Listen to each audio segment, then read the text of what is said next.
TV 드라마나 영화를 보면 백혈병에 걸린 주인공을 종종 보게 됩니다. 이 병에 걸리면 쉽게 피로해지고 자주 열이 나거나 코피, 멍 등의 출혈 경향이 증가하게 되는데요. 백혈병이란 비정상적인 백혈구가 과도하게 증식해 정상적인 백혈구, 적혈구, 혈소판의 기능이 억제되는 질환입니다. 그럼 대체 백혈구와 적혈구, 혈소판 등은 우리 몸에서 어떤 일을 하는 걸까요?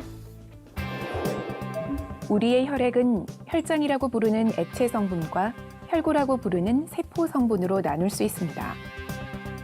혈액은 산소와 이산화탄소, 영양소, 노폐물 등을 운반하고 식균 작용을 통해 우리 몸을 보호하며 혈액 응고 기능을 통해 출혈을 방지합니다. 이러한 혈액의 기능을 혈액 속의 혈구가 주로 담당하는데요. 혈구의 종류는 적혈구, 백혈구, 혈소판이 있고 이 혈구는 주로 골수에서 생성되며 골수 안에 있는 조혈모 세포가 분화해 성숙됩니다. 혈액 속에 들어있는 혈구는 각각의 형태와 기능이 다른데요. 어떤 차이가 있는지 자세히 알아보겠습니다. 적혈구는 혈액 내에 약 25조 개 정도 존재하고 혈액세포 중에서 가장 많은 수를 차지합니다. 피가 빨갛게 보이는 것이 바로 이 적혈구 때문인데요. 적혈구는 가운데 부분이 오목하게 들어간 원반 형태로 우리 몸 구석구석으로 산소를 운반해주는 역할을 합니다. 이 적혈구는 혈액 속에서 100일에서 120일 정도 살아 움직이고 노화된 적혈구는 비장에서 제거됩니다. 혈소판은 혈구들 중에 가장 작은 크기로 파편과 같이 불규칙한 모양을 하고 있습니다. 혈관에 상처가 생겨 출혈이 생기면 혈관 속의 혈소판은 이 상처 부위를 메꿔줘 출혈을 멎게 하는 기능을 합니다. 간혹 혈액 검사 결과에서 백혈구 수치가 증가한 것을 볼 수 있는데요. 백혈구 증가의 원인은 다양하지만 대부분은 우리 몸속에 세균이 들어오거나 염증이 생긴 것을 의미합니다. 백혈구는 면역 기능을 수행하는 혈액세포로 아메바 운동을 하면서 침입한 세균과 이물질을 세포 내로 끌어들인 후 이를 분해해 감염으로부터 신체를 보호하는 역할을 합니다. 이 백혈구를 자세히 살펴보면 내부에 알갱이 모양의 과립이 있는 세포와 없는 세포로 나눠볼 수 있습니다. 과립이 있는 백혈구에는 호중구, 호산구, 호염기구가 있고 과립이 없는 백혈구에는 림프구, 단핵구가 있으며 각각의 백혈구는 약간씩 다른 기능을 합니다. 혈액 속에 백혈구가 부족하면 면역력이 떨어져서 쉽게 감염증에 걸릴 수 있습니다. 적혈구, 백혈구, 혈소판이 제 기능을 하지 못하면 우리 몸에는 여러 가지 이상 증세가 나타납니다. 쉽게 피로하거나 자주 열이 나고 코피, 잇몸 출혈 등이 있거나 멍이 쉽게 든다면 혈액 속 혈구에 문제가 있는 것일 수 있으니 전문가에게 정확한 진단을 받아보는 것이 좋겠습니다.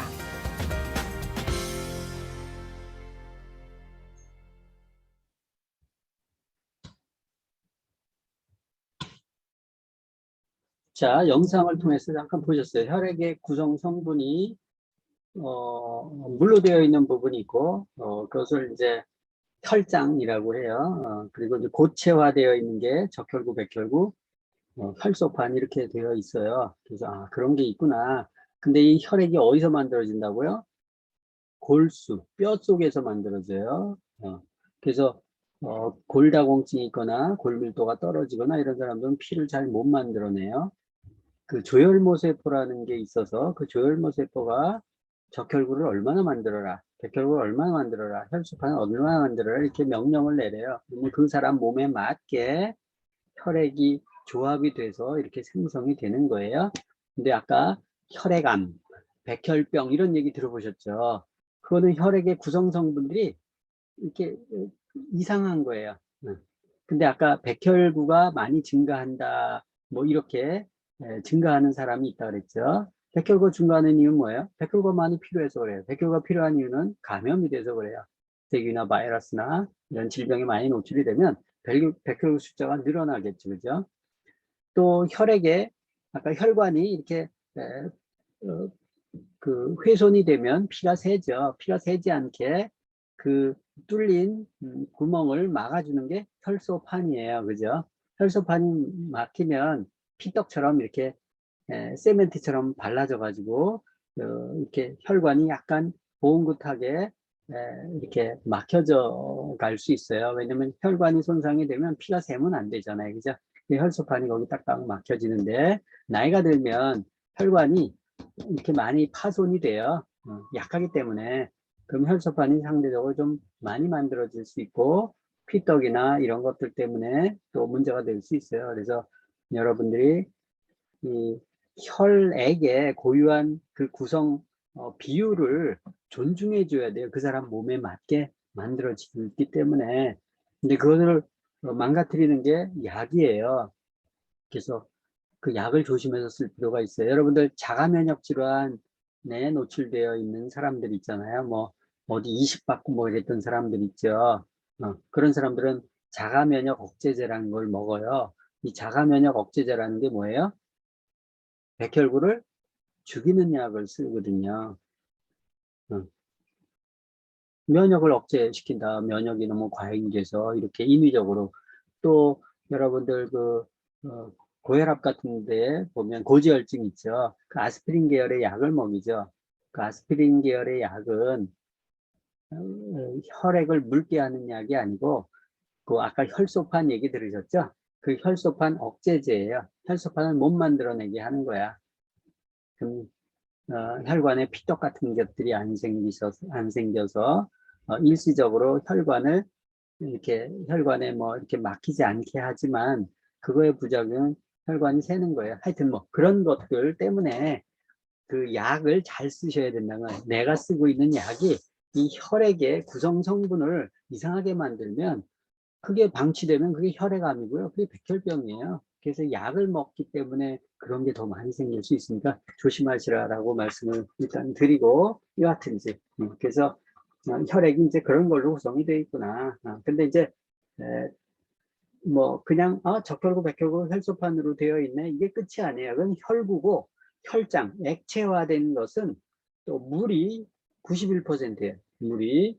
그리고 혈장에 단백질이라는 게 있어요. 그 책에 보면 혈장 단백질의 7%, 혈액은 체중의 8% 정도 차지한다고 얘기했어요. 보통 이제 리터로 따지면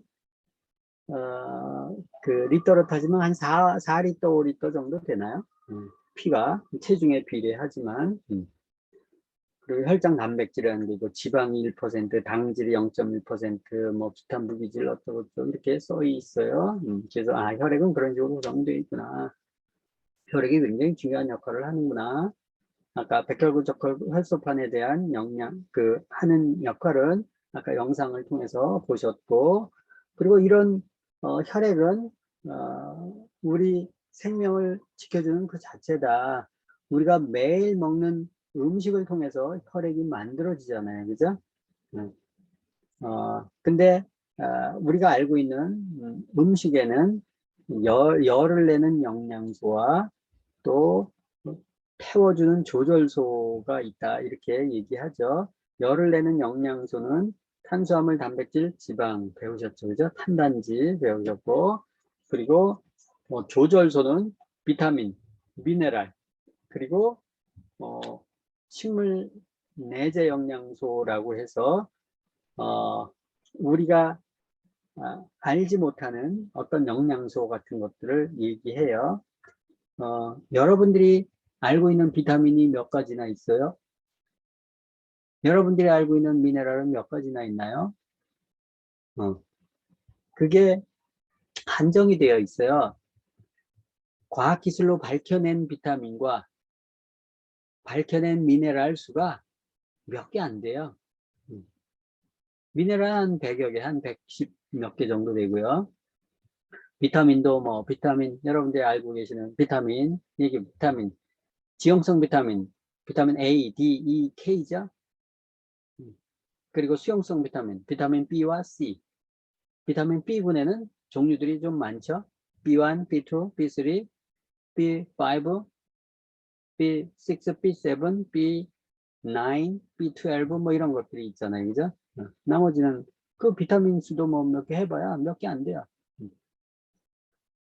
근데 그거 이외에 음식물에는 많이 있다는 거예요. 자, 사과 그러면 지금의 기술로 사과를 만들어낼 수 없죠, 여러분들. 풀조차 만들어낼 수 없어요. 만들어낼 수 없는 이유는 뭐 때문에 그래요? 그 풀이 뭘로 구성되어 있는지 지금의 과학으로는 모른다라는 거죠. 그런데 영양소는 있어. 그거를 식물 내재 영양소 또는 식물 농축물이다 또는 칼라 영양소다 뭐 이렇게 얘기하는 거예요. 그 과학자들이 얘기하기 왜 미네랄을 규명하지 못하냐 그러는데 그거를 이렇게 현미경으로 이렇게 들여다보잖아요. 그러면 우리가 밝혀낸 비타민이나 미네랄은 구조가 안정되어 있어. 그래서 그 모양대로 이렇게 발견이 가능한데 발견하지 못하는 것들은 자꾸 바뀐대요. 자꾸 바뀌는데 그 안에서 자꾸 바뀐대 형체가 바뀐대. 그래서 알아낼 수가 없기 때문에 밝혀내지 못한 거예요. 밝혀내지 못한 것은 합성이 만들어질 수 없죠. 그죠? 합성 비타민 C, 합성 비타민 B 이렇게 분자 구조가 밝혀낸 것들은 대부분 합성으로 석유화학 제품으로 만들어낼 수 있어요. 그렇지만 밝혀내지 못한 것들은 만들어낼 수 없기 때문에 그래서 우리가 인공사과를 못 만들어내고 풀꽃조차 만들어내지 못하는 이유가 바로 그와 같다 이렇게 생각하시면 돼요. 자, 아까 열량소와 조절소 이렇게 얘기했는데요. 열을 내는 열량소는 아까 탄수화물, 단백질, 지방이라고 그랬잖아요. 근데 조절소가 있어요. 조절소는 태워주는 열량소가 장작이라면 태워주는 불쏘시개 역할을 하는 게 바로 조절소예요. 열량소가 축적이 돼서 그 에너지를 태워야 힘을 쓰잖아요. 근데 태워지지 않으면 그냥 힘을 쓰지 못해요. 그냥 저장만 되고 축적이 되죠. 그래서 조절소가 중요한데 그 조절소가 뭐라고요? 비타민과 미네랄. 근데 이 비타민과 미네랄은 주로 식물의 껍데기에 있어요. 사과도 사과 껍질에 주로 있고 쌀도 현미 그 껍데기에 주로 비타민 미네랄이 포진이 되어 있어요. 이 비타민 미네랄은 보통 항산화 영양소 특히 이제 비타민들 같은 경우 항산화 산패되지 않도록 이렇게 씌워져 있다는 거예요. 사과를 껍질을 까내면 금방 산패가 되잖아요. 그죠? 그래서 이렇게 시커매 이렇게 색이 갈변이 되잖아요. 이게 산소의 공격을 받으면서 색깔이 변하는 거예요. 산화되는 거죠. 산패되는 거죠.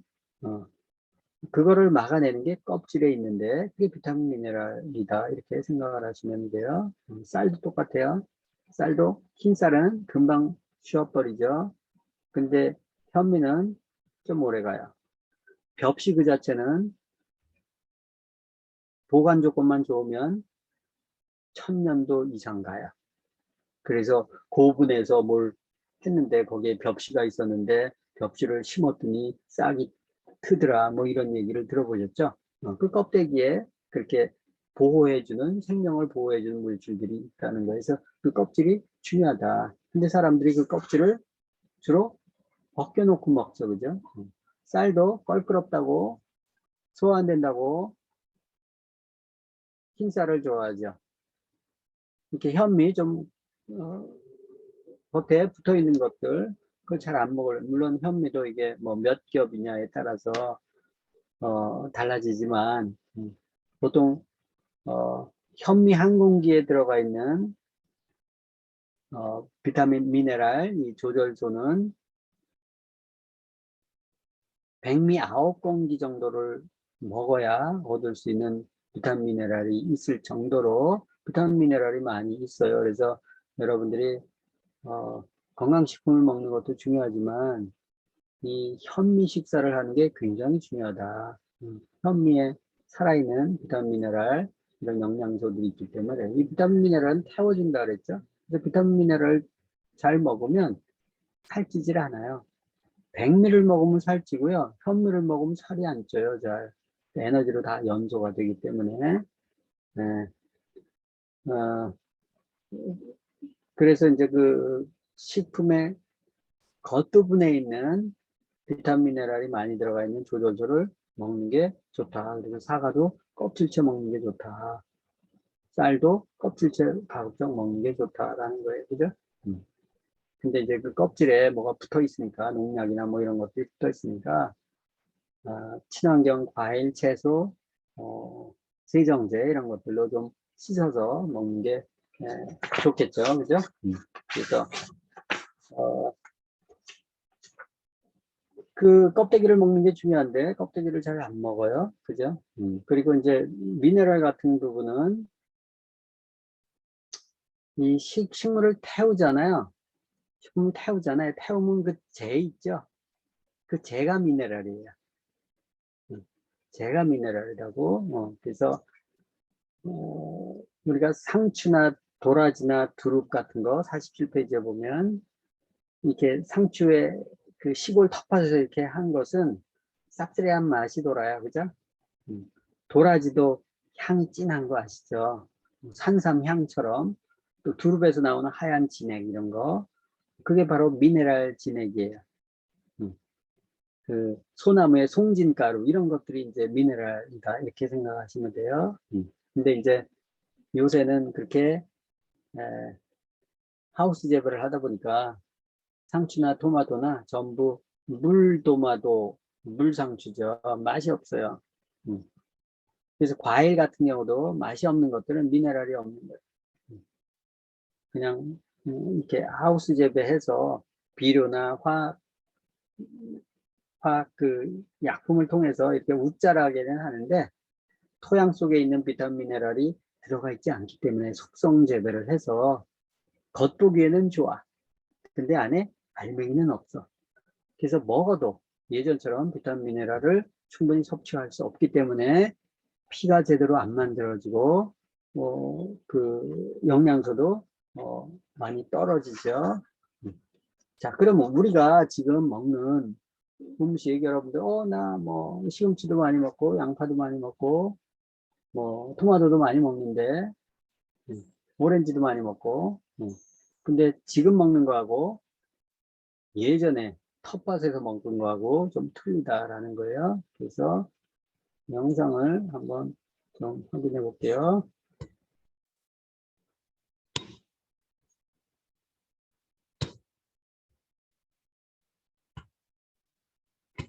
영상 하나 보여드릴게요. 우리가 먹는 음식의 현 주소가 어떤가?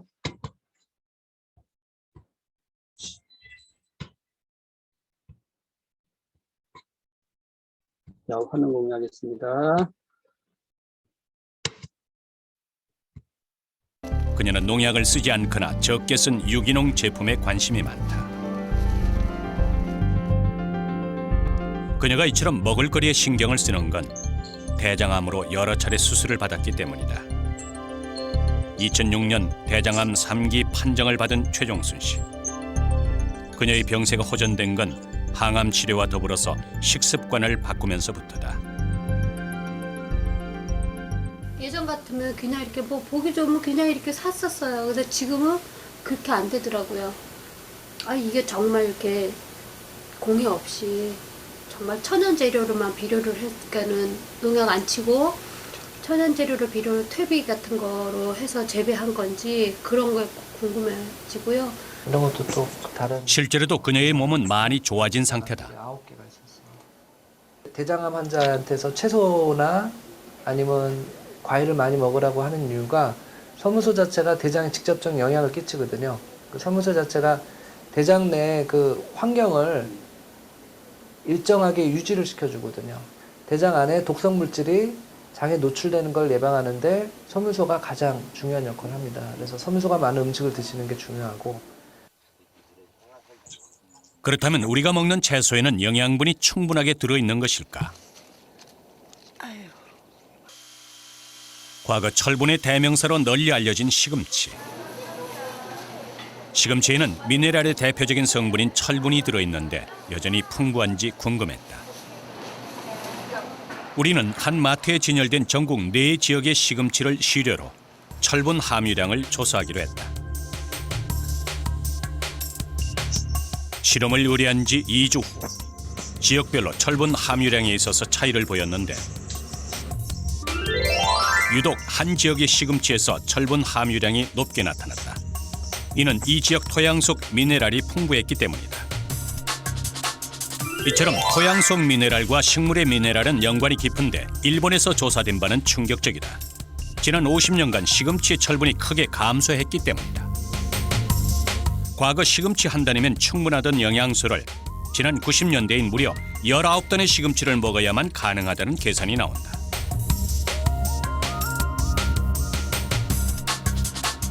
시금치뿐만이 아니다. 당근은 10개, 귤은 무려 20개나 먹어야 과거와 비슷한 양의 영양소를 얻을 수 있다는 것이다. 사람의 위에는 한계가 있는데 어쩌면 우리는 필요한 영양소를 먹기 위해서 이런 밥상을 차려야 할지도 모른다.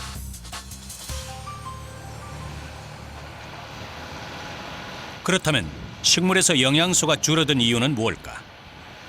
미네랄 사이클은 토양 속에 존재하는 미네랄이 식물에 흡수되고 식물을 통해서 섭취한 영양소는 사람의 생리활동에 쓰이고 나머지는 배설돼서 다시 흙으로 돌아가는 순환 고리를 말한다.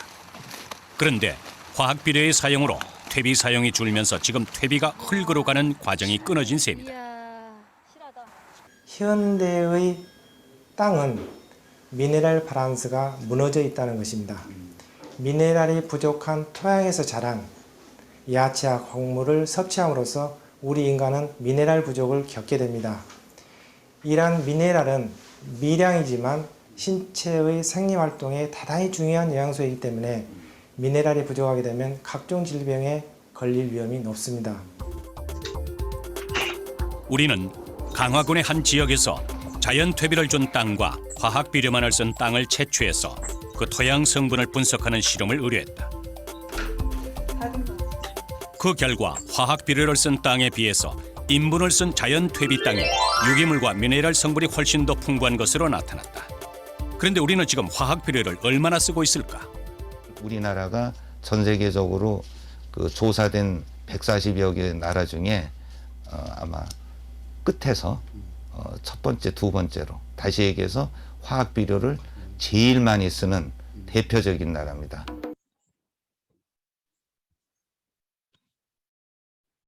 자, 영상에서 보셨듯이 그 시금치나 당근이나 귤이나 뭐 이런 부분들 보면 일본 땅에 자료가 있어서 52년도에 재배했었던 것, 또 93년도에 재배했었던 것을 영양소로 비교해 봤더니 차이가 많이 나는 거 보셨죠? 시금치의 철분이 예전에 한 단인데 93년도에 19단을 먹어야 된대요. 이게 93년도 통계야. 근데 지금은 2022년이잖아요. 그로부터 20년이 지났어요, 더. 그죠? 그러면 시금치가 한 30단은 먹어야 되지 않을까? 그죠? 당근도 10단 그랬는데 15단 이상은 먹어야 되지 않을까? 이거 어디 땅이라고요? 일본 땅. 근데 일본 땅하고 한국 땅은 통계가 없어. 그 예전에 통계가 와. 그래서 일본 땅을 비교한 건데요. 한국 땅이 더 비옥하다? 일본 땅이 비옥하다? 일본 땅이 더 비옥하다. 왜? 한국은 전 세계에서 비료를 제일 많이 치는 나라기 때문에 토양이 산성화되어 있기 때문에 안 좋은 거죠. 그죠? 그래서 미국은 훨씬 좋아요. 상태가. 근데 일본은 우리나라보다 더 좋고 한국이 최악이다. 그래서 그런 땅에서 재배된 음식물들을 먹으면 당연히 미네랄 부족, 이 미네랄만 부족하겠어요? 비타민도 부족하겠죠. 그죠? 거기다가 또 우리나라는 뭐 이제 토양오염, 대기오염으로 인한 산성비, 우리나라 산성비 많이 있는 거 아시죠? 우리나라 자체도 문제지만 중국의 영향을 많이 받기 때문에 산성비를 뿌리죠. 그래서 대기가 이렇게 순환이 되는데 이렇게 중국에서 우리나라로 그리고 일본으로 가서 태평양을 건너서 미국 땅에서 이렇게 유럽으로 돌거든요. 대기가. 그래서 비를 뿌려야 되기 때문에 우리가 제일 직격탄을 받죠. 산성비에 대한. 또 과다한 농약, 비료 아까 얘기 들으셨고 하우스 재배 이런 것들이 있는데 문제는 우리나라는 GMO 식품을 많이 수입하고 있어요. 우리가 농산물에 대한 작업률이 낮기 때문에 GMO 아시죠? 유전자 조작 식품.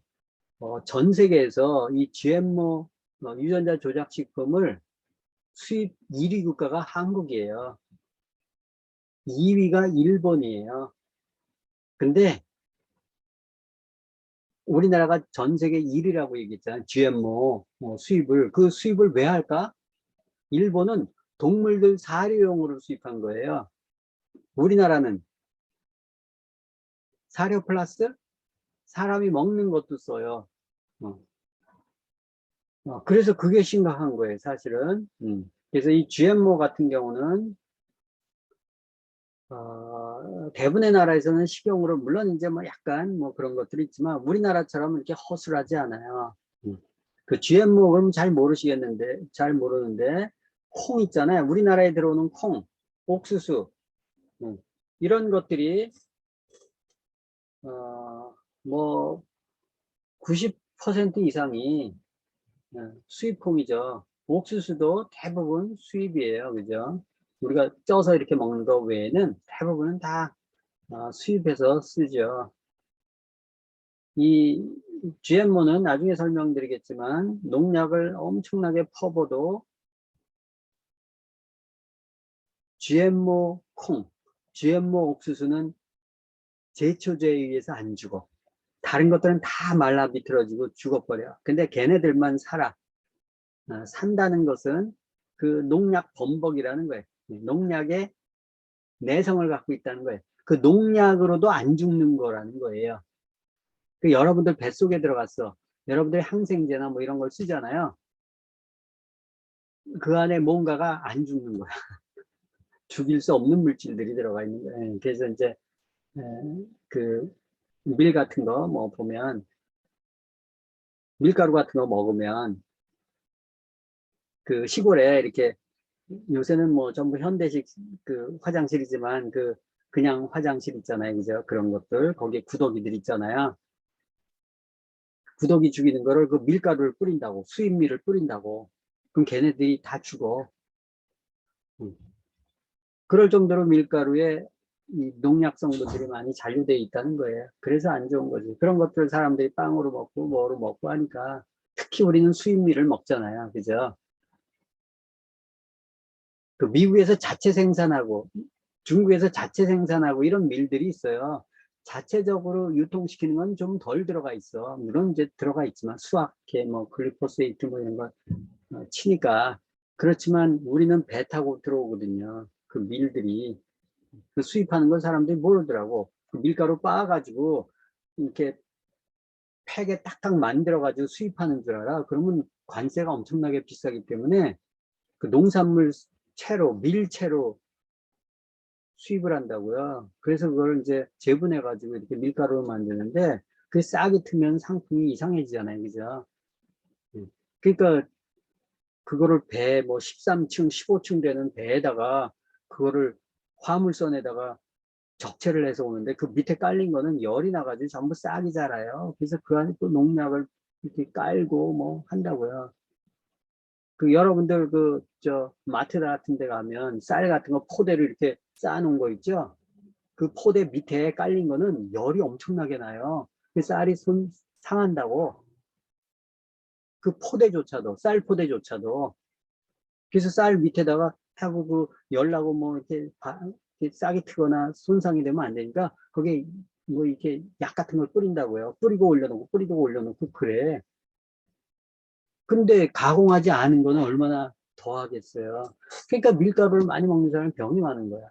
빵 많이 먹고 수육밀 많이 먹고 국수 많이 먹고 이런 사람들이 병이 많은 거예요. 아무튼 그래서 조심하시라라는 거고 이제 그런 부분들 그래서 GMO 식품들 좀 문제가 심각하고 그리고 가뜩이나 영양소도 없는 땅에서 자랐는데 그 GMO 식품들도 많이 밀려 들어오면서 우리가 먹는 음식들이 너무나 허술하다라는 거예요. 그 50페이지에 보면 이 음식이 약이거든요. 음식이 피를 만들고 음식이 우리 몸을 결정하기 때문에 오염된 것들을 먹으면 문제가 심각하죠. 미국에서 왜 우리가 전 세계에서 인당 GDP가 전 세계에서 제일 많은데 건강보험료와 의료비가 또 굉장히 많은 나라인데 왜 오래 못 살까? 평균 수명이 낮을까? GDP 순위는 2위에요. 근데 평균 수명으로 봤더니 35위야. 누가? 미국이. 그래서 예전에 이제 조사를 했는데, 오래 사는 나라 국가 순위가 2013년도에 일본이 2위예요. 한국은 26위예요. 요새 어떻게 되는지 모르겠어요. 그래서 1970년대 이제 조사를 했어요. 왜 미국 사람들이 잘 사는데 이렇게 오래 못 사냐? 병들도 많고. 그래서 이제 엄청나게 돈을 들여서 조사를 했는데 조사하고 그 내용을 이제 국회에서 보고를 했는데 원인이 비타민 미네랄이 부족하다라는 거예요.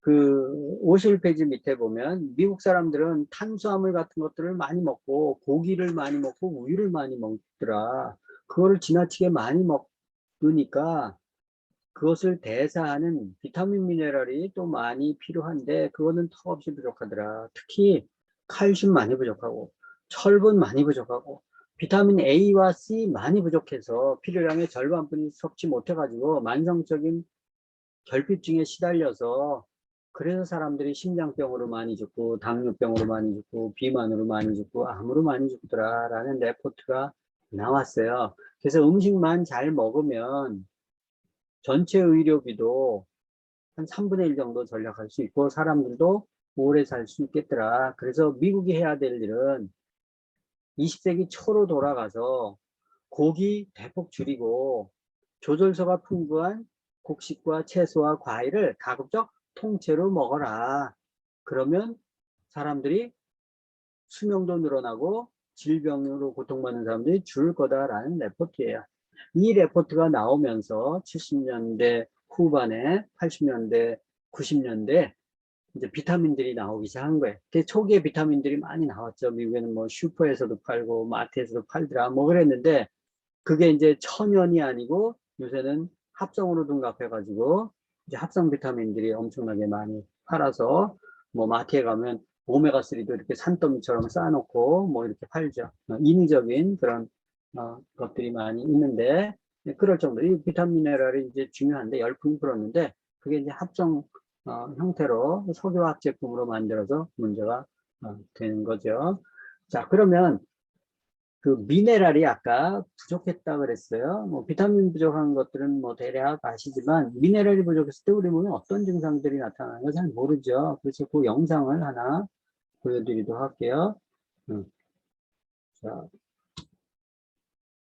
비타민 미네랄이 부족하면 우리 몸에 어떤 병증들이 나타나는가?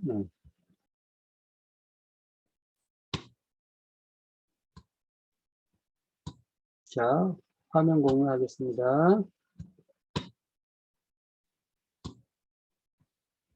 잘 보세요. 사람들이 아픈 게 여기 다 들어가 있어요.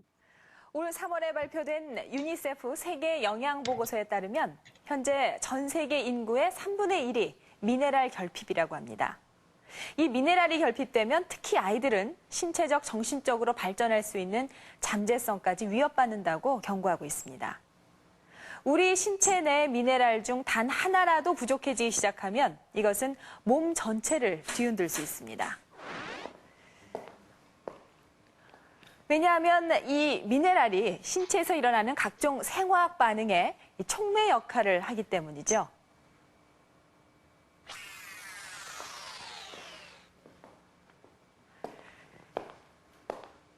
인체 내 필수 미네랄은 약 12가지 정도인데요. 이 가장 대표적인 미네랄인 칼슘은 뼈와 혈액 속에서 뼈를 단단히 하고 혈액 응고에 관여합니다. 이 아연은 성 미네랄 또 학습 미네랄이라 불릴 만큼 성적인 능력과 학습 능력에 관여하고 수많은 호르몬들의 활동에 영향을 미칩니다. 또 철분은 부족하면 빈혈을 일으키고 이 셀레늄은 노화를 방지하는 이 항산화제 역할을 합니다. 이 밖에 이 다른 미네랄들도 신체 구성 요소이자 신체 기능을 조절하는 중요한 역할을 하는데요. 이 미네랄들의 총량은 체내 구성에서 불과 3.5%밖에 되질 않습니다. 그러니까 미네랄 하나하나는 극소량에 불과한 것이죠. 그런데도 영양 과잉 시대라 불리는 요즘, 왜 현대인들이 미네랄 결핍에 시달리는 것일까요? 심하게 피곤했어요.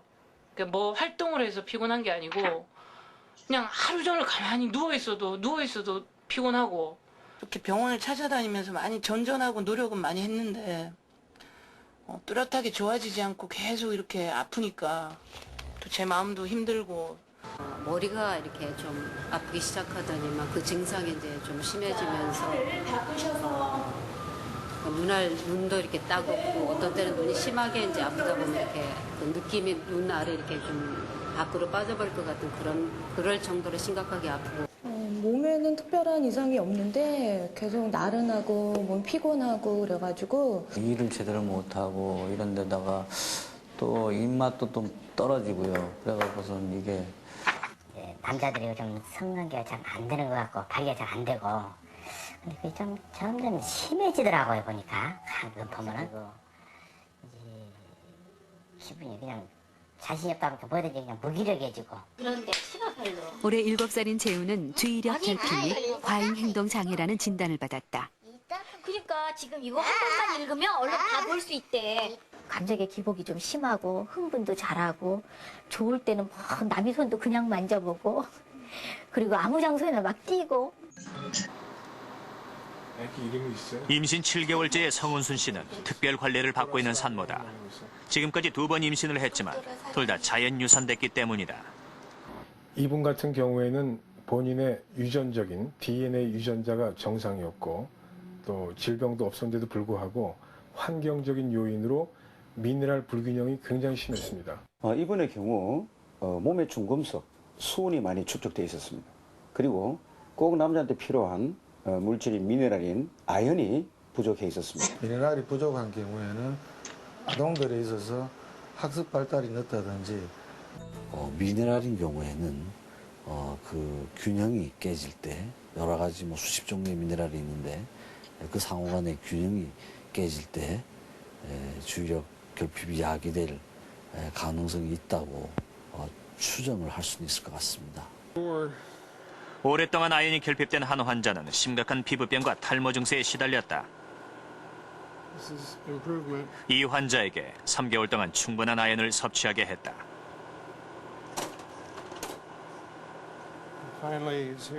그 결과 놀라울 정도로 빠른 회복을 보였다.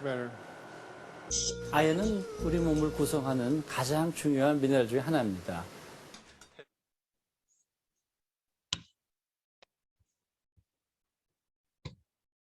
자, 이 영상을, 미네랄에 대한 영상을 좀 보셨는데, 여기 이제 몇 가지 영양소들이 나와요. 근데 앞에 필수 미네랄 이렇게 붙어 있죠. 미네랄은 몸 안에서 합성해낼 수가 없어요. 그래서 밖에서, 밖에서 먹어줘야만 가능하기 때문에 필수가 붙은 거예요. 우리가, 지방도 필수 지방산이 있고, 불필수 지방산이 있잖아요. 그죠? 지방도 몸 안에서 만들어지는 게 있고 만들지 못하는 것들이 있어요. 그 필수 지방산이 오메가3와 오메가6 이런 게 대표적이잖아요. 이건 밖에서 먹어줘야 되는 것들. 근데 탄수화물은 필수 탄수화물이 없어요. 필수 포도당 이런 말 안 들어보셨죠? 이 포도당은 몸 안에서 만들어져요. 합성이 돼요. 사실은 뭘로 만들어요? 대부분은 지방과 단백질로 만들어요. 포도당도 몸 안에 포도당이 부족하면. 근데 미네랄이나 이런 것들은 못 만든다고요. 우리 영상에서 보면 만성 피로증후군 아까 봤죠. 그리고 두통, 눈이 빠질 것 같아. 또 피로하고 나른해서 아무것도 못해. 또 입맛이 없어요. 남자들 같은 경우는 성기능이나 발기가 안 돼요. 또 아이들 같은 경우 주의력 결핍증, ADHD 산만해요. 또 산모 같은 경우는 유산이 됐어요. 또 어떤 총각 같은 경우 피부병이나 탈모 때문에 고민이 심각해요. 뭐 이런 얘기들이 쭉 있잖아요. 근데 거기에 옆에 쭉 붙는 말이 뭐예요? 대부분 영양소들이 부족하다는 거예요. 만성피로, 간이 망가져서 그렇지. 비타민 B군 같은 것들, 또 두통은 눈이잖아요. 눈은 또 간과 밀접한 관계가 있지만 눈이 빠질 것처럼 아파. 막 쓰리고 뭐 눈물도 막 나. 이럴 경우 있어요. 그죠? 그 비타민 A, 점막 영양소가 부족해서 그런 경우가 많아요. 카로틴 플러스 이런 것들 먹으면 순식간에 해결이 돼요. 눈이 뻘겋게 하고 다니고 토끼눈처럼 하고 다니는 사람들 있죠. 또 피로하고 나른하다, 비타민 B군 같은 거. 또 입맛이 없다, 이 간 부분이 문제가 돼서 그런 거예요. 그죠? 또 성기능 발기 잘 안 된다, 이런 것들. 뭐 여러 가지 중에서 성미네랄 중에서 중요한 게 아연이잖아요. 그죠? 아연이 또 여러 가지 호르몬과 밀접한 관계가 있어요. 호르몬병이다 그러면 아연이 부족한 경우들이 되게 많아요. 성호르몬도 아연 부족, 임신 못해도 아연 부족 경우가 많고, 아까 탈모 이런 것들도 남성 호르몬, 여성 호르몬의 교란 때문에 특히 이제 남성 호르몬이 변형이 돼서 변성된 남성 호르몬이 뭐 탈모를 유발하고 이런 것들이 생긴다 그러는데, 그런 병들은 전부 아연 부족인 경우들이 많아요. 유산을 했어요. 아연 부족인 경우들도 많아. 또 자궁 점막이 촉촉해야 되는데 그 점막이 자꾸 말라.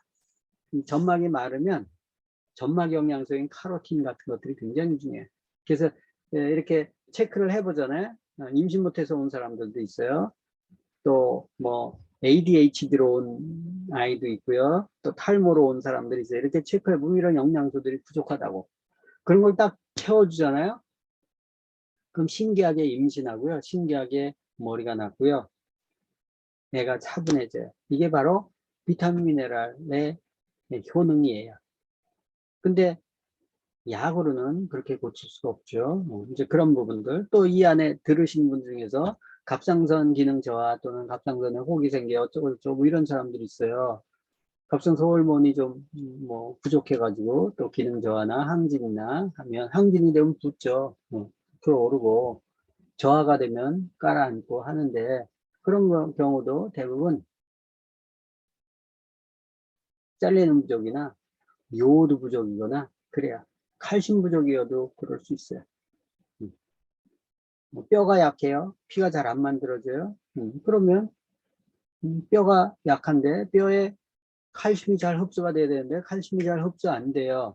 칼슘제를 먹었는데 흡수가 안 돼요. 이런 사람들 비타민 D를 같이 먹어야 되고, 비타민 D 먹는데도 잘 칼슘이 흡수 안 돼요. 이런 사람도 있어요, 없어요?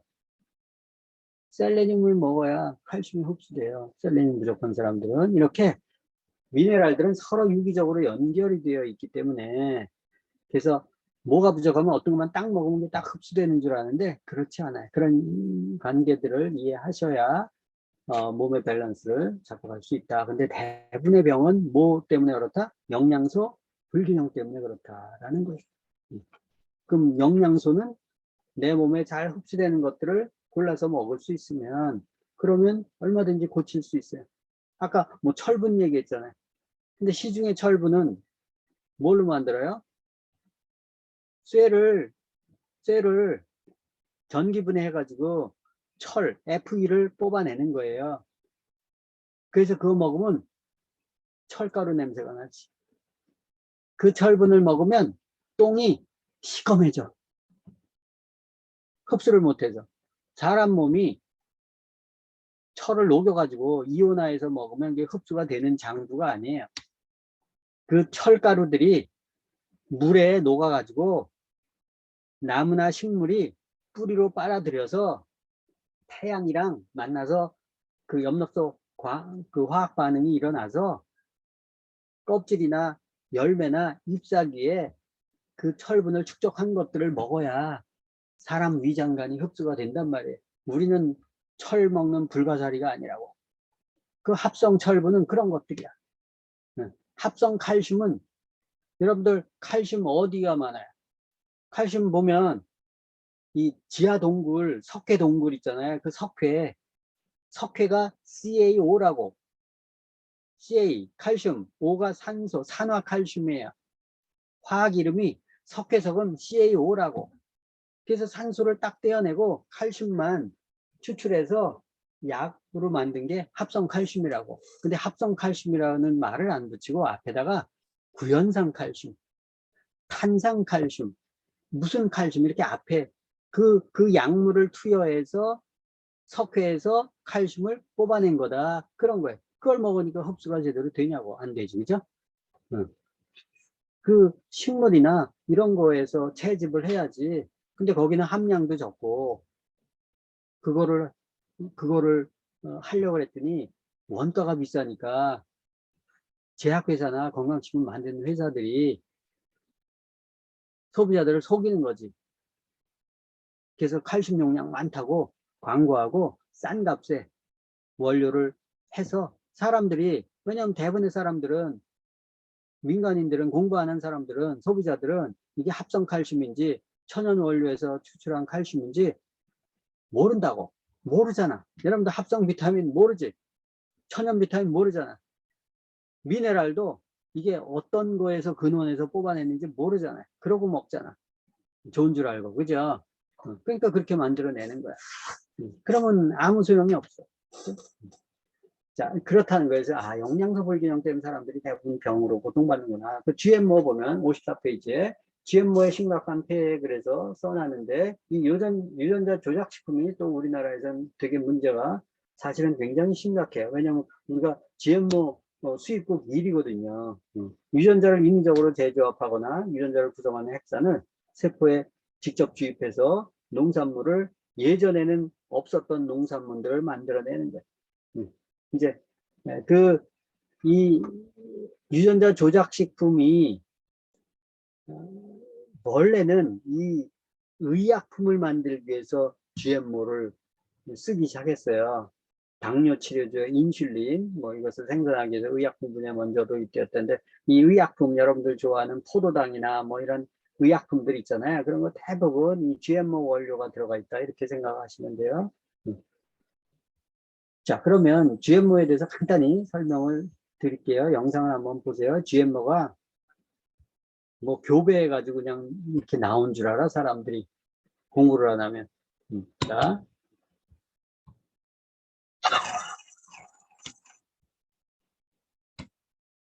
영상을 볼게요.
저희 GMO는 사실은 말들이 되게 많은데요. 우리나라의 주요 뭐 KBS, MBC, SBS 이런 데서 GMO 특집으로 해서 방송한 거 거의 못 보셨을 거예요. 그죠? 이 메인에서는 취급하지 않아요. 전부 빼기 때문에. 그래서 GMO에 대해서 사람들이 잘 모르죠. 굉장히 문제가 심각한데, 우리가 GMO 식품에 대한 그 의존도가 높기 때문에 쉬쉬하면서 지금 쓰고 있고, 유럽이라든가 좀 대부분의 정상적인 국가에서는 이 GMO 식품이 들어가서 원료로 해서 어느 정도 들어가면 표기를 하게 되어 있어요. 근데 우리나라는 그런 법이 없어요. 그래서 대부분 뭐 식용유, 간장, 된장, 고추장, 소주, 증류주 있죠. 참치, 통조림 이런 가공식품들은 GMO 표시 대상에서 제외되어 있어요. 우리나라 같은 경우는. 그래서 뭐 대두유, 옥수수유, 뭐 이 식용유는 거의 대부분 GMO 원료라고 보시면 돼요. 거의 100%. 근데 GMO 쓰여져 있지 않죠. 국내법에 의거해서 GMO를 표시하다 할게요. 식용유를 GMO 없는 게 포도씨예요. 포도씨는 GMO가 없기 때문에 포도씨를 쓰는 거예요. 그러니까 영양가가 많아서 포도씨유 얘기하는 게 아니고 GMO가 아니기 때문에 포도씨유를 쓰는 거고, 올리브유, 국산 참기름, 국산 들기름 이런 것들을 먹는 게 필요하고, 고추장, 된장이나 이런 것들도 수입 뭐 이런 거 써 있으면, 될 수 있으면 쓰지 않는 게 좋고, 하여튼 그래요. 그래서 GMO가 좀 문제가 심각할 수 있겠구나. 근데 이 GMO가 외국에서는 이 가축 사료로 쓰인다 그랬잖아요. 사료에 대부분이 옥수수거든요. 옥수수가 빨리 자라게 하기 때문에. 그래서 보통 사료의 한 80% 이상이 GMO 사료, 그러니까 옥수수가 사료의 80% 이상 차지해요. 근데 대부분 GMO 옥수수를 쓰거든요. 국산 옥수수를 쓰겠어요, 그죠? 당연히 GMO를 쓰겠죠. 아니, 먹는 식용유에도 그렇게 쓰는데 가축에 무슨 그냥 국산 그런 걸 쓰겠냐고. 근데 그거를 소가 먹고 돼지가 먹고 닭들이 먹잖아요. 그걸 먹으니까 병들이 많을 거 아니에요. 그러니까 항생제 엄청나게 이렇게 쓰겠죠. 가축이 항생제가 많이 들어가 있고, 또 GMO 옥수수나 사료를 먹기 때문에 몸이 만시창이가 되죠. 거기에서 짜낸 젖은 환상적일 거예요, 그죠? 그런 것들을 먹이니까 병들이 많은 거예요. 포도당의 주사제 이런 것들 다 GMO 옥수수고, 식품, 사료 이런 것들, 또 질병 치료에 들어가는 백신 이런 것들도 다 GMO고, 비타민 C 뭐 무슨 은단에서 나오는 거 뭐 이런 것들 대부분 GMO일 가능성이 커요. 옥수수의 일부 뭐 이런 것들이 들어가거든요. 그래서 GMO가 우리 일상에 많이 투입이 되어 있기 때문에 가급적 주부들이 좀 그걸 선택해서 쓰는 게 좋아요. 고기에 들어가 있죠, 술에 들어가 있죠, 식용유에 들어가 있죠. 여러분들 좋아하는 팝콘, 포도당, 뭐 이런 거, 주사액 이런 거에 다 들어가 있으니까 그런 것들을 조심해서 쓸 필요가 있고, 단맛 내는 거에 대부분 GMO 옥수수 쓰여진다고 보시면 돼요. 자, 하버드 의대에서는 그러면 어떻게 먹어야 되는가? 시간이 좀 길어졌는데요. 그럼 어떻게 먹어야 건강해지는 거야? 그래서 영상을 통해서 책에 보면 피라미드에 1층, 2층, 3층, 4층, 5층 이렇게 그려져 있는데, 제일 밑에 층이 이렇게 먹으면 건강합니다라는 것을 보여주는 거예요. 매일 운동과 체중 조절을 하라 이렇게 되어 있고, 그 위에는 매끼 식사마다 이렇게 채소나 과일 먹어라. 건강에 좋은 지방이나 기름 같은 것들을 좀 먹어라. 또 전곡류, 통곡류, 현미, 통밀 이런 것들을 좀 먹어줘라 라는 게 이제 밑에 2단이고, 3단에서는 이제 뭐 견과류나 씨앗, 두부 이런 것들, 생선 가금류 또는 달걀 같은 것들을 먹어라 이렇게 되어 있어요. 자, 여기서 이제 우리가 음식 중에서 지방이 또 중요한데요. 지방을 잘 먹어야 돼요. 그 지방도 아무 지방이나 먹는 게 아니고, 그 지방에 대한 영상을 하나 보여드릴게요. 지방 그러면 사람들이 뚱뚱해진다 생각하시는데, 양질의 지방은 그렇지 않아요. 오히려 날씬하게 해줘요. 자, 어떤 지방을 먹어야 되는지 영상을 통해서 보여드릴게요.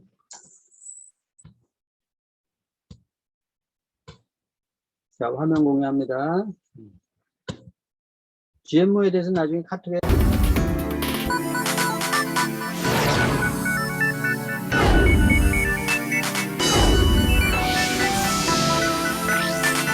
두 얼굴의 영양소 지방.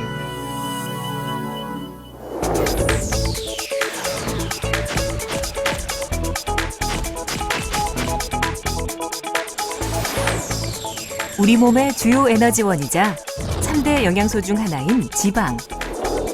지방은 우리 몸에 꼭 필요한 에너지를 공급할 뿐 아니라 체온을 유지하고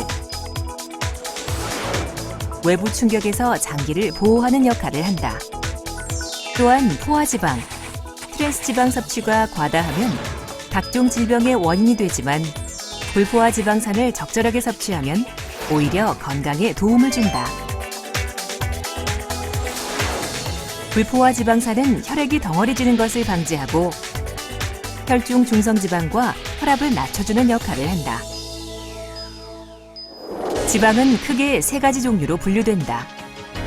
육류에 많이 포함된 흰색 지방인 포화지방, 등푸른 생선과 견과류에 많이 포함된 불포화지방, 과자나 빵 등의 기호식품에 많이 포함된 트랜스지방이 있다. 이 중에서 최근 주목을 받고 있는 필수 지방산인 오메가3 지방산에는 두뇌 기능에 도움을 주는 DHA와 혈행 개선에 도움을 주는 EPA가 있다. 최근 서구화된 식습관으로 인해 포화지방과 트랜스지방, 그리고 필수 지방산의 하나인 오메가6 지방산의 섭취가 급격히 증가하여 지방 섭취의 균형이 깨지기 시작했다. 지방 섭취의 불균형은 자료를 통해서도 확인할 수 있다. 전체적인 지방 섭취는 증가했고 우리 몸에 꼭 필요한 필수 지방산의 균형 또한 깨져 있고 포화지방 및 트랜스지방의 섭취는 지나치게 많다. 즉, 고루 섭취되어야 할 지방의 균형이 깨져 있는 것이다. 필요 이상 섭취된 지방은 혈관에 축적된다. 축적된 지방은 혈액의 흐름을 차단해 혈관 건강에 문제를 일으키고 나아가 각종 질환의 결정적인 원인이 되기도 한다. 과다한 섭취뿐 아니라 지방의 섭취가 부족해질 경우에도 문제가 발생한다. 생체를 유지하는 데에 필수적인 지용성 비타민은 오로지 지방에 의해서만 용해되고 흡수되어 세포막, 눈, 피부 등으로 전달된다. 지방이 부족하면 지용성 비타민의 흡수가 어려워진다. 특히 오메가3는 체내에서 합성되지 않는 필수 지방산이다. 음식으로 섭취할 경우 온전한 양을 섭취하기 힘들고 조리 시에 성분이 파괴될 수 있다. 따라서 반드시 추가적으로 섭취해 주어야 우리 몸의 건강을 유지할 수 있다. 이처럼 지방은 두 얼굴의 영양소이다. 필요와 목적에 맞게 챙겨 먹고 보다 더 균형 있는 방법으로 지방을 섭취한다면 우리의 몸은 더욱더 건강해질 것이다.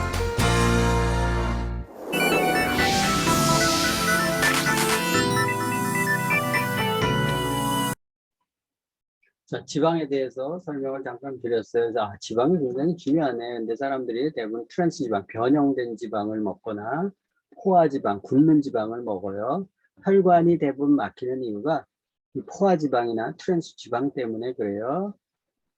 이 포화지방은 기름을 먹어서, 고기를 먹어서만 포화지방 생기는 것은 아니고 우리가 탄수화물을 많이 먹으면 그게 안으로 흡수될 때 포도당으로 잘게 쪼개져서 들어오죠. 이 포도당이 남는 포도당은 중성지방으로 축적을 시키거든요.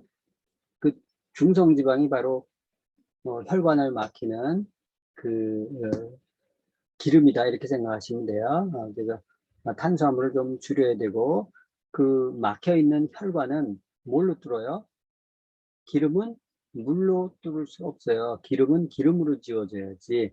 그 양질의 기름, 뭐요? 오메가3. 오메가3를 먹으면 혈관이 뚫어진다고요.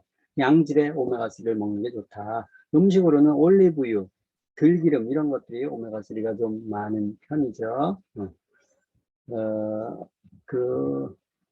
그리고 이제 또 피라미드 3층에 보면 이제 적절한 단백질을 섭취하기 위해서 우리가 생선이나 가금류 같은 것들을 섭취하는 게 좋다 이렇게 되어 있죠. 될 수 있으면 식물성 단백질이 좋기는 하죠, 그죠? 근데 이제 콩에 주로 좀 많이 있고, 버섯이나 이런 것들, 또 씨앗이나 견과류 같은데 좀 단백질이 좀 있죠. 그리고 그 육류보다는 그냥 생선이, 생선도 양식하는 생선 말고 이렇게 바다에서 잡는 생선이 그나마 좀 나을 것 같고, 왜냐면 양식하는 것도 농약이 아니라 그 사료 먹이고 그다음에 또 약 같은 거 많이 투약해서 자라기 때문에 이제 그런 부분들, 그래서 가급적 식물성 단백질을 섭취하는 게 상대적으로 좋고, 유청 단백질이나 동물성 단백질 같은 경우는 혈관을 막기 때문에 좋지 않다. 단백질 보충제들도 시중에 나오는 건 다 유청 단백이에요. 유청 단백은 우유에서 치즈를 만들어낼 때 그 부산물로 나오는 찌꺼기가 유청이거든요. 그걸로 이제 단백질로 만드는데, 그것은 혈관을 막고 콜레스테롤 수치가 높여지기 때문에 좋지 않아요. 가급적 식물성 단백질로 만든 게 좋죠. 그렇죠? 그리고 이 음식으로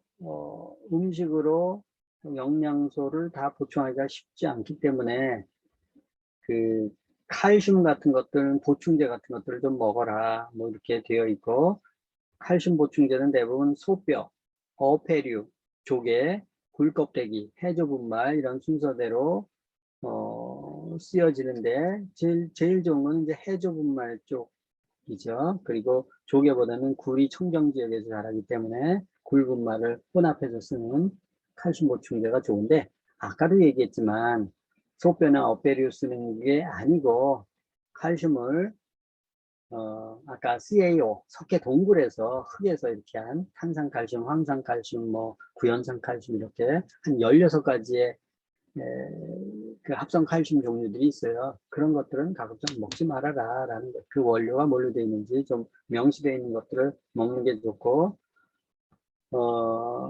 또 그 정제된 곡물, 백미, 흰빵, 흰국수, 파스타 이런 것들 가급적 안 먹는 게 좋다, 이렇게 되어 있죠. 그래서 그 하버드 의대에서 이런 식으로 먹으십시오 한 것들을 좀 존중해서 먹는 게 좋다는 거예요. 그렇게 먹으면 사람들이 오래 살고 병도 없더라, 뭐 이런 연구 결과들이 좀 있어요. 자, 그리고 우리가 음식을 먹을 때 또 그 하버드 의대에서도 종합 비타민제를 먹어라 이렇게 권유를 했는데, 음식만 가지고 해결될 수가 없기 때문에. 근데 이제 이 비타민도 크게 천연과 합성이 있어요. 근데 이제 나라별로 약간 기준은 틀리지만 한국 같은 경우는 천연 비타민이라고 못 써요. 합성 비타민, 천연 비타민 구분을 하지 못하도록 법적으로 100% 해야 가능한데 100% 천연 원료로 된 건 없거든요. 왜냐하면 그 안에 농약 들어가 있을 거고 다른 성분도 섞여 있을 수 있기 때문에. 그래서 그런 표기 자체를 못하게 하는데, 천연 원료 베이스의 비타민과 또 합성 원료 비타민은 틀리기 때문에 그 영상을 하나 잠깐 보여드릴게요. 천연과 합성이 뭐 차이 있냐 이렇게 생각하는 분들이 많아서.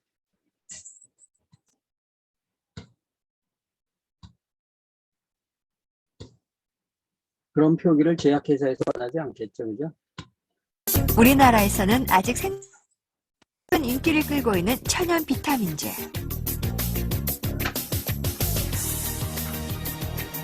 과연 기존의 합성 비타민제와는 어떻게 다르고 어떤 방식으로 만들어지는 걸까요? 공장에서 어떤 출발 물질에다가 화학적인 변화를 거쳐서 만들어지는 것이 합성 비타민이고요. 천연 비타민은 천연물을 가져다가 공장에서 끓이는 겁니다. 뭐 물을 넣을 수도 있고 즙을 짤 수도 있고 어떤 과정을 통해서 그런 단순한 화학적인 공정이라기보다는 추출하는 공정을 해서 만들어진 것이 천연 비타민이라고 생각하시면 될 것 같습니다. 천연 비타민제는 우리가 먹는 음식을 바탕으로 추출했기 때문에 비타민 C 주위에 다른 영양소가 많이 붙어 있습니다. 반면 합성 비타민제는 비타민 C만 들어있는 게 차이인데요. 천연물에 추출한 천연 비타민이라고 하는 것들은 이런 비타민 외에도 다른 뭐 여러 가지 영향을 줄 수 있는 다른 물질들, 뭐 긍정적인 효과를 줄 수 있다는 항산화 기능이 강하다는 플라보노이드 같은 것들이 같이 들어있기 때문에 기본적으로 생체 내에서 흡수하고 대사되고 변화되는 것이 차이가 날 수가 있습니다. 최근 미국에서는 천연 비타민이 합성에 비해 체내에서 흡수가 더 잘 된다는 연구 결과가 발표되기도 했습니다.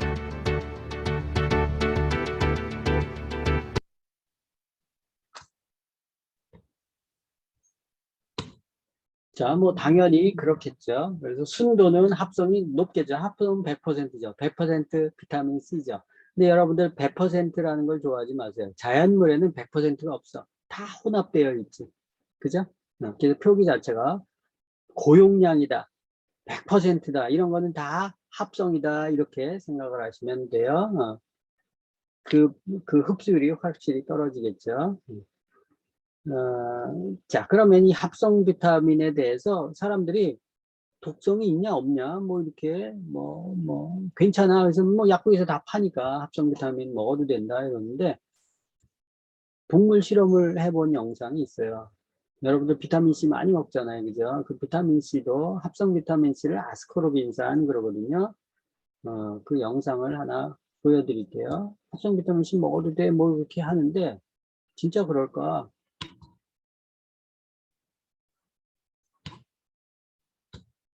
자, 화면 공유합니다. 실험한 것들을 보여드릴게요. 사실들인데 최근에 밝혀진 거, 특히 이제 보존료 같은 게 좀 위험한데, 안식향산 나트륨이라고 있고요. 요거는 아질산 나트륨과 쌍벽을 이루는 음료 아니면 뭐 드링크류 같은 그런 액상식품의 인기리에 사용되고 있는 보존료입니다. 보존료고요. 또 비타민인데요. 공장에서 만든 비타민 아시죠? 합성 비타민 C라고 있습니다. 그리고 이 두 가지 물질을 섞어 놓은 거, 안식향산 나트륨 더하기 비타민 C, 요 세 가지를 넣은 식품을 한번 생각을 해 보십시오. 사용량은 똑같습니다. 똑같이 요만큼씩 사용했다고 생각을 하세요. 똑같은 양입니다. 근데 요거는, 요쪽은 안식향산 나트륨, 요쪽은 비타민 C, 그렇게 사용했다고 생각을 해 보십시오. 전체 양은 똑같죠? 어떤 식품이 이 세 가지 중에서 가장 유해성이 클까? 두 개 다 넣은 거예요. 두 개 다 넣은 게 유해성이 크십니까? 예. 그렇습니까? 그럴 것 같아요. 아, 그러세요? 예. 또 다른 두 개 다 넣은, 왜냐면 근데 양은 똑같거든요? 양이 똑같아도 양은 똑같거든요? 마찬가지일 것 같은 것이, 예. 그 폭탄주 먹으면 그 다음날 일어나기 힘들거든요. 그러니까 과연 술 봐도 그런 건 비슷할 것 같아요. 선견지명이 계십니다. 아니면 식품 상식이 풍부하시든가. 아니, 옛날에 뭐 첨가물 저는 모든 진리를 술로부터 얻으니까. 요거를 한번 좀 확인을 해보시자고요. 동물 실험을 해봤거든요. 가장 간단한 동물 실험이 물고기 실험입니다. 지금 화면에 소개되고 있는 게 안식향산 나트륨입니다. 대표적인 보존료라고 그랬죠. 각 첨가물들을 계량을 하는데 2.4g씩 계량을 지금 하겠습니다. 2.4g. 예. 됐죠? 비타민 C.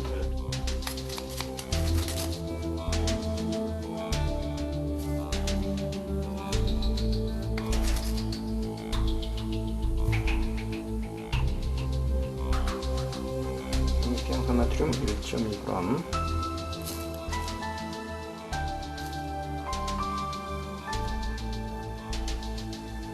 예, 됐습니다. 비타민 C 넣고 이거를 넣겠습니다. 이 첨가물을 녹인 그 용액에다가 바로 이제 붕어를 한번 넣어보겠습니다. 예, 저 모습이 안식향산 나트륨 용액에 붕어를 넣은 겁니다. 그리고 비타민 C 용액에 붕어를 넣은 거고요. 저거는 혼합 첨가물 용액에 붕어를 넣은 겁니다. 상태를 한번 잘 보세요. 처음에는 팔팔하죠. 지금 이제 5분이 경과한 시점입니다. 5분이요? 예, 잘 보세요. 지금 행동이 좀 느려졌어요. 이상해요. 흐물흐물 대죠? 한 마리가. 네. 한 마리가 흐물흐물 대고 있어요. 중심을 잃었어요. 그러면서 지금 이제 독성을 느끼고 있다는 얘기거든요. 자, 지금 10분 지난 시점입니다. 잘 보세요. 세 가지 상태를. 지금 두 가지는 아직 근거들이 살아 있습니다. 예, 살아 있어요. 근데 그 옆에 혼합 첨가물 용액에 있는 것들은 이미 죽었습니다. 그게 폭탄주 마신 게 제일 먼저 죽는구나. 예, 지금 20분이 지난 시점입니다. 살았네요. 예. 지금 비타민 C 용액의 물고기도 죽었습니다. 비타민 C. 혼합분 용액의 붕어는 벌써 죽었고. 두 가지가 독성을 느끼는데 제일 독성을 많이 느끼는 게 이 혼합 첨가물의 용액이다. 그래서 상식적으로 생각하면 말이죠. 이게 보존료니까 이거를 넣은 용액이 가장 독성이 크다고 느끼기가 쉬운데 지금 그 반대 현상이 나타났다. 섞인 거, 이게 가장 독성이 크다. 실제로 안식향산 나트륨 사용량은 적어요. 그죠? 반밖에 사용을 안 했지 않습니까? 그렇게 생각하기 쉬운데 이게 독성이 크게 나타난 이유는 바로 비타민 C하고 같이 어떤 모종의 공작을 했기 때문이다. 화학점이 뭐가? 안식야산 나트륨입니다. 이 사실이 무척 중요해요. 이게 과거에는 연구가 안 돼 있었는데 최근에 속속 밝혀지고 있습니다. 선생님, 저 지금 굉장히 너무 충격적인데요. 왜냐면 비타민 C는 저희가 매일 먹는 거잖아요. 그렇죠. 저도 먹거든요. 예. 그럼 비타민 C를 먹고 저런 첨가물 있는 걸 먹으면 금붕어가 저렇듯이 저희 안에서 큰 이게 훨씬 커집니다. 굉장히 심각한 일 아니에요, 이거? 지금 안식야산 나트륨이라는 보존료를 주로 쓰는 게 말이죠. 음료 아니면 이제 드링크류, 제약회사에서 만드는 드링크, 뭐 강장제니, 무슨 뭐 각성제니 이런 거 나오는 그 조그만 병이 나오는 음료들 있죠. 거의 대부분이 사용되고 있어요. 많이 해로 물질이 많이 만들어질 수 있는데 문제는 이것도 어떤 물질이 만들어졌는지도 이미 과학이 밝혀냈어요. 벤젠이라는 아주 해로운 물질입니다. 독성도 있고 1등급 발암 물질입니다. 우리가 식품을 통해서 먹고 있는 화학 물질들 지금 공식적으로 허가된 게 말이죠. 향료에 사용된 것까지 다 합치면 2200가지가 넘거든요. 근데 그 많은 화학 물질들 지금 아직 이러한 복합 섭취로 인한 문제, 이걸 칵테일 효과라고 그래요. 섞어가지고 생기는 어떤 유해성이라고 그래가지고 이런 칵테일 효과에 대한 안전성 여부 아직 확인이 안 됐다는 사실. 그 화학물질 유해성의 바로 본질입니다.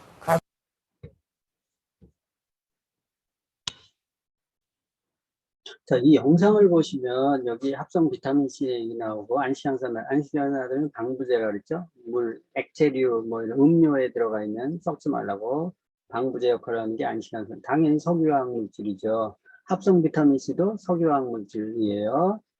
근데 두 개 섞은 거는 뭐 5 내지 10분 사이에 물고기가 죽고, 그 다음에 합성 비타민 C에는 20분 만에 죽고, 그리고 안식양산 나트륨은 5시간 뒤에 죽잖아요. 안식양산 나트륨이 더 안 좋을 줄 알았더니 합성 비타민 C의 독성이 더 심하더라라는 게 물고기의 실험이에요. 사람 물고기가 아니기 때문에 합성 비타민 C 먹는다고 저렇게 죽지는 않아요. 그죠? 근데 그렇지만 독성이 있다라는 거예요. 근데 저 합성 비타민 C가 약국에서 비타민 C 많이 팔잖아요. 그죠? 1000ml, 뭐 2000ml, 3000ml 이렇게 해서 고용량으로 팔죠. 그 고용량으로 된 것 자체. 이 합성 비타민 C는 천연물이 없다 그랬잖아요. 합성이라 그랬잖아요. 합성 비타민 C 같은 고용량인 경우에는 천연 비타민 C는 100% 비타민 C가 없다 그랬어요. 비타민 C 주위에 뭐가 섞여져 있어서 구조가 안정이 돼요. 그래서 다른 거와 만나도 화학 반응이 안 일어난다고. 그런데 합성 비타민 C는 단일체이기 때문에 인위적으로 일부러 만들어낸 거예요. 그래서 불안정해서 다른 거를 만나면 이렇게 섞여서 화학 반응이 일어나. 그래서 아까 콜탈인가 뭘 만나면 벤젠이 만들어진다라는 이유가 이 화학 반응이 일어난다는 거예요. 화학 반응이 일어나면 그 칵테일 효과 때문에 독성 물질이 만들어질 수 있다라는 거죠. 저런 비타민 C를 알면 못 먹죠, 그죠? 이제 그런 부분들이 좀 있고, 그래서 우리가 가급적 합성으로 만들어낸 비타민이나 또 이렇게 뭐 이런 것들을 가급적 멀리하고, 그 다음에 천연 원료에 양질의 천연 원료를 가지고 만들어낸 건강식품을 먹는 게 훨씬 더 건강에 좋겠죠. 당연히 가격은 좀 차이가 날 수 있어요. 근데 생각보다 또 가격 차이가 그렇게 나진 않아요. 합성도 굉장히 많이 비싸게 받더라고요. 요새 보니까. 그래서 그러면 대안이 뭐냐? 어떤 비타민을 먹어야 되는가? 그러면 그 원료가 콜타르 찌꺼기에서 원료를 취해서 만드는 공정하고 식물 농장에서 재배한 식물을 가지고 한 거하고 틀리잖아요. 그죠? 그 뉴트라이트, 아메이 회사에서 가지고 있는 뉴트라이트 농장이 있어요. 그 농장에서 모든 원료들을 대부분 키워내는데, 그 농장이 어떤 식으로 원료를 키워내는지 영상을 한번 잠깐 보여드릴게요. 자, 뉴트라이트 농장에서는 그러면은 비타민들 원료를 어떻게 만들어내는가. 영상을 잠깐만 보여드릴게요. 화면 공유합니다.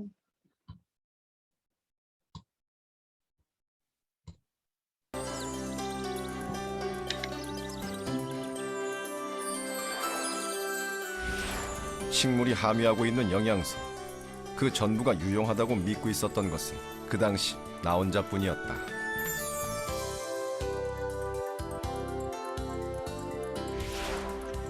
가장 중요한 것은 어떠한 식물을 재배하는가 이전에 어떠한 땅에서 자라게 하는가이다. 1934년 마침내 세계 최초로 영양기능식품 개발에 성공했다. 뉴트리라이트의 위대한 역사는 그렇게 시작된 것이다.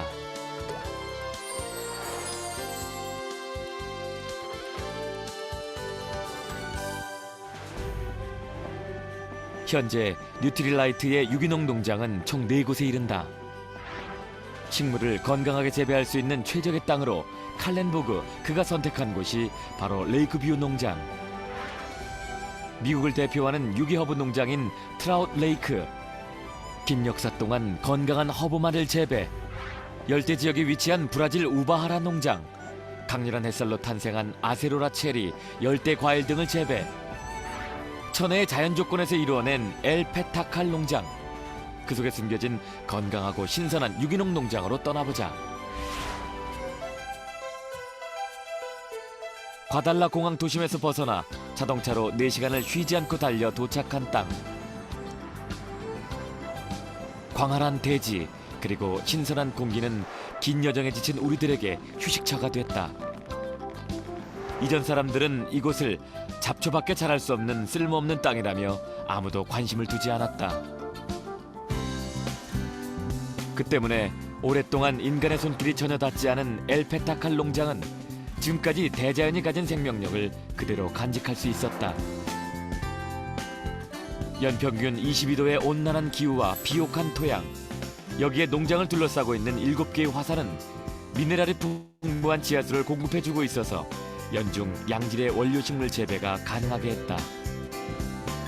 최고의 자연 환경을 바탕으로 만들어진 원료식물들은 참으로 탐스럽고 건강하다.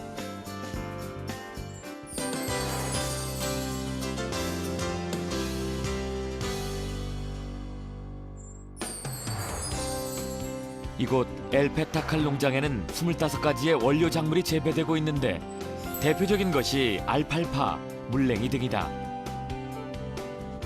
알팔파는 연간 8,000톤, 물냉이는 125톤이라는 어마어마한 양을 오로지 유기농법을 이용해 생산하고 있다. 자연에서 얻은 토양으로 양질의 재배를 이루어내고 있는 것이다.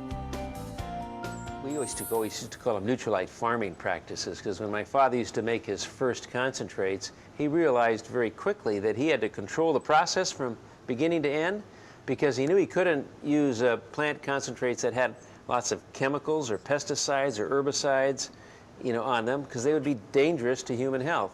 And so he had his own farming practices which did not use these. Those types of practices are now referred to as organic farming practices, which we've been doing ever since the start of the company. But they're very important because they talk about the balance, they talk about sustainability, and they talk about making sure that the plant is not been exposed to chemicals and things that could be harmful not only to the plant but to the people that consume them. 믿을 수 있는 원료를 얻으려면 자기 손으로 만들 수밖에 없다고 생각한 칼렌보그.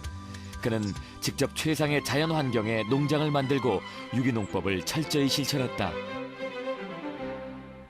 살충제와 제초제, 화학비료를 일체 사용하지 않음으로써 토양을 건강하게 만들어 결과적으로 제품의 안전성과 질을 높였다.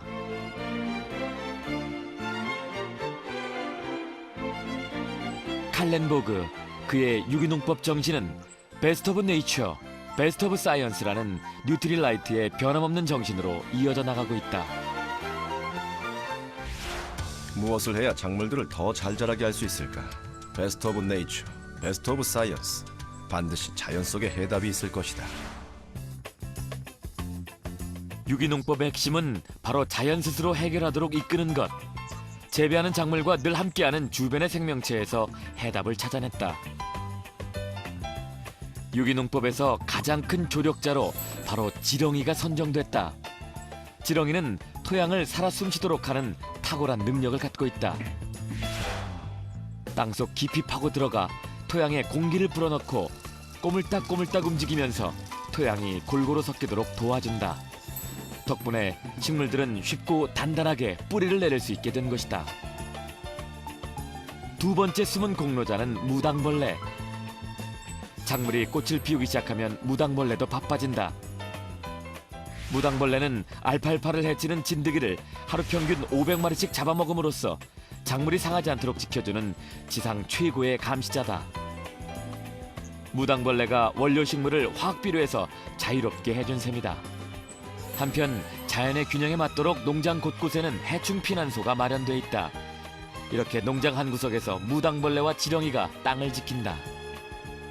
하늘에서는 올빼미와 매가 토끼나 쥐 등이 농장을 침범하지 못하도록 밤낮으로 지키고 있다. 이들 모두는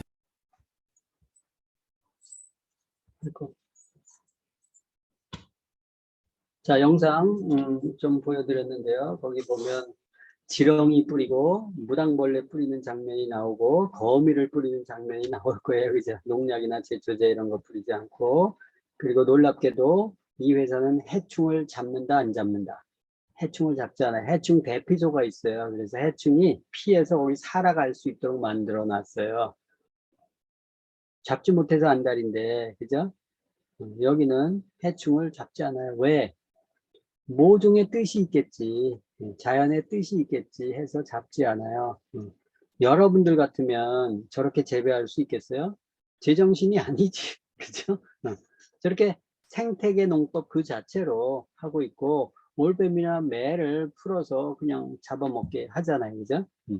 풀 뜯어 먹을 때도 이렇게 양 풀어놔가지고 이렇게 뜯어 먹게 하고 하는 과정이 보면 굉장히 그 자연을 존중하면서 농사를 짓는 형태다 라는 거고, 저런 식으로 엄선을 해서 식물을 기르고 그 건강식품을 만들어내니까 여러분들이 안전하게 드실 수 있다는 거예요. 아까 설명을 드렸지만 대부분의 우리가 음식 같은 것들이 피를 구성하는 물질인데 그 음식이 비료나 뭐 이런 것들을 통해서 많이 오염이 되어 있고 화학비료에 의해서 오염이 되어 있고 땅도 토양이 영양소가 별로 없는 상태에서 자랐기 때문에 우리가 먹은 음식에 영양가가 별로 없다. 근데 합성 비타민, 합성 미네랄로 우리 몸을 채울 수는 없다는 거예요.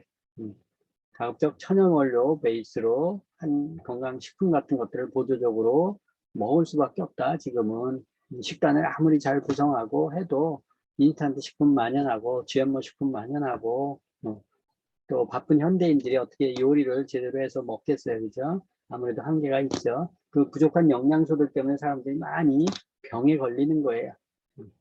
그래서 그런 영양소 불균형들을 우리가 믿을 수 있는 건강식품, 잘 재배된 원료를 통해서 천연 원료 형태로 추출한 식품을 먹는다면 건강을 지키는데 당연히 도움이 되겠죠. 왜?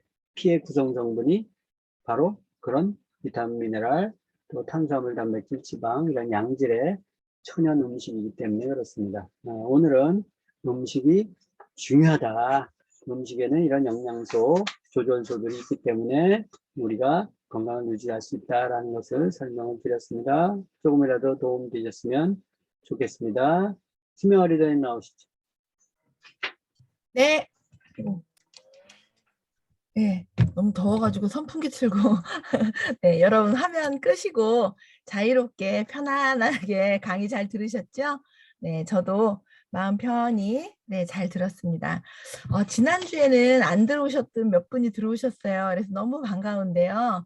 또 지난주에 들어오셨다가 오늘 또 못 들어오신 분들도 몇 분 계세요. 그래서 여러분들 주중에 어떠셨는지 또 그리고 이렇게 또 나중에 들어오신 분들께도 너무너무 잘 들어오셨다고 한번 인사 전해주시면 좋을 것 같고요.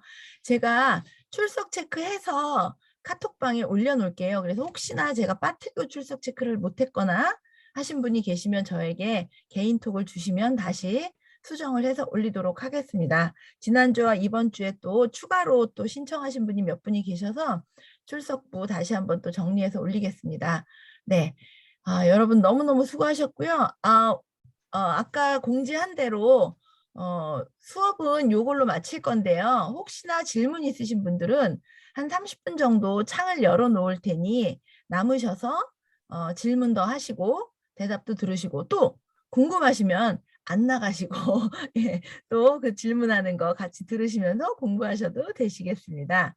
네, 자 그러면 오늘도 예, 날씨도 많이 약간 더워지고 했는데 늦은 시간까지 여러분 수고 많이 하셨습니다. 다음 주에 또 뵙도록 하겠습니다. 네, 최진수님 굿밤 되세요. 네, 감사합니다. 수고하셨습니다. 고맙습니다. 네. 수고하셨습니다. 수고 많으셨습니다.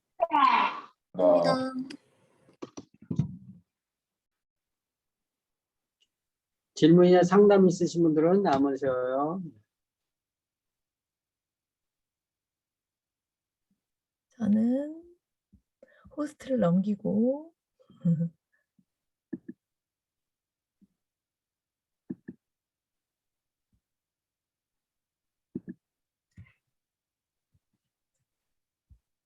오늘은 질문이 없으신가 보네요. 네, 행복한 밤 되세요. 감사합니다. 안녕.